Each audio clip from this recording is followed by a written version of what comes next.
I learned about a tattoo parlor though that like all these celebrities, like for example, let me read you this list: Harry Styles, the Motley Crue, Justin Bieber, Johnny Depp, the Notorious B.I.G. All these huge celebrities have gotten tattooed there. I'm like, I want to join that list, kind of thing. So we'll see. They take walk-ins, but they're a little busy today, so we'll see what happens.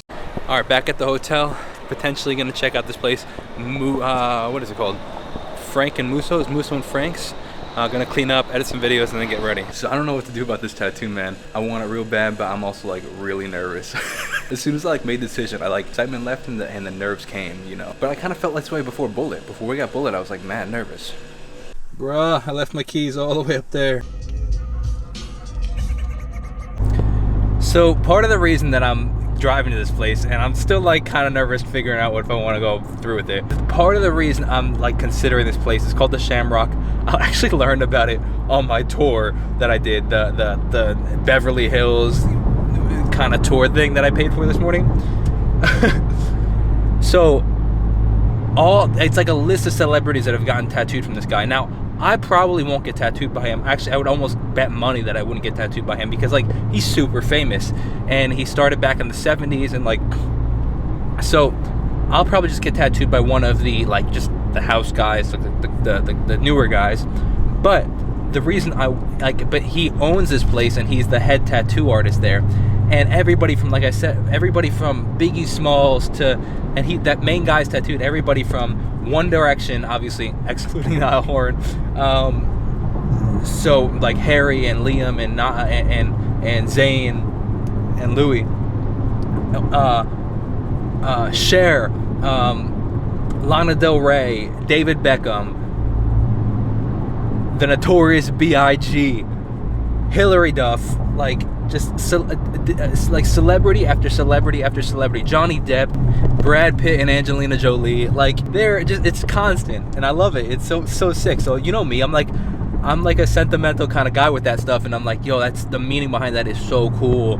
I want to be on that list, you know. So I don't know, and I would love to get a sleeve one day of just a bunch of like almost Polaroid style, snapshot of life style tattoos. You know, like just I personally for myself don't love the idea of like those like themed sleeves where it's like, you know, just one whole theme of like a nautical theme or, you know, a music theme. It's like I want like a whole bunch of, almost like how Ed Sheeran is. It's just random tattoo after random tattoo next to each other that creates a sleeve, but I want mine all black. I don't like the color look. So I don't know, man. I don't know.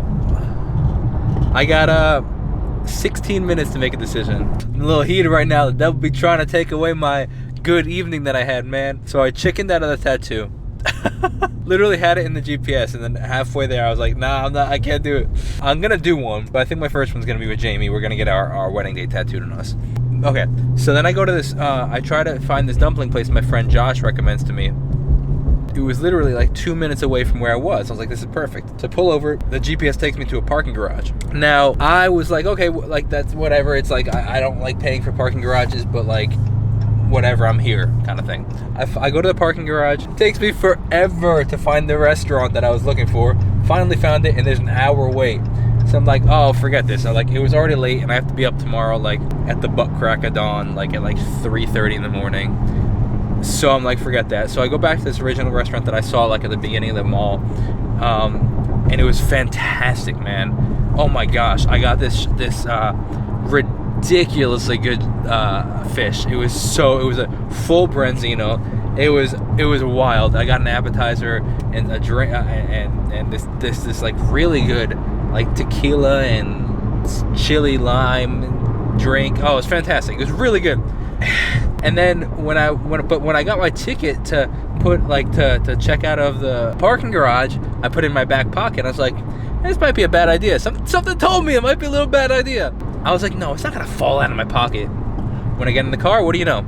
It wasn't in my pocket. Dude, they charged me so much money for a lost ticket price. And it's not even the amount that they charged that bothered me. It's the fact of like the principle. Like that was just screwed up, man.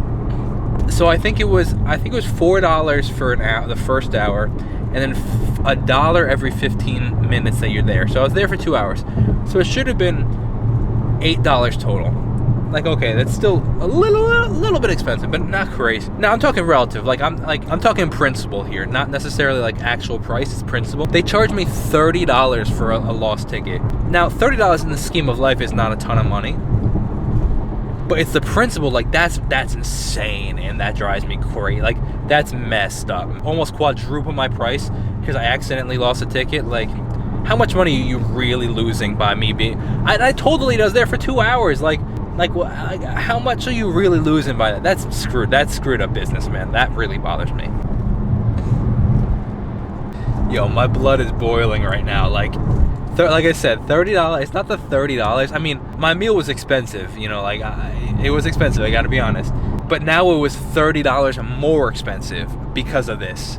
And it's like, as a business owner, the principle of that is just screwed up, man. Like, and look, how many people are trying to cheat the system? Like, if you have 1,000 customers a day, maybe 4 or 5, like, you're not losing that much money. And like, I wasn't even trying to cheat the system. I was being honest. I was willing to pay my $8. But you're gonna screw me over like that, man? Like, that's messed up. And like, see, like, as a business owner, that makes me not want to ever go back to one of those kind of... It was a specific brand. They have them all over the country. And like, as a business owner, that action like makes me never want to go back to one of those specific brands again. It's just I'm boiling, man. I'm boiling. I'm being honest with you guys because I gotta let it out because I'm frustrated. That's screwed up, man. Like, it was an act. Like, oh man, I don't know. I'd love to know your thoughts. Am I justified, or do I have to change my mentality? Because if I have to change my mentality, I'm totally open to it. But I'm heated right now. I'm stinking exhausted, you guys. I'm tired. I don't want to get up at 3:30 tomorrow morning. I do want to go to Texas. I just don't want to get up that early. Oh, it's 11 o'clock. I really, really, really don't want to pack up. So LAX is 1.6 miles away. So, actually, I think I'm turning... Yeah. So, I'm going to actually probably try and press my luck a little and sleep in later than I probably should.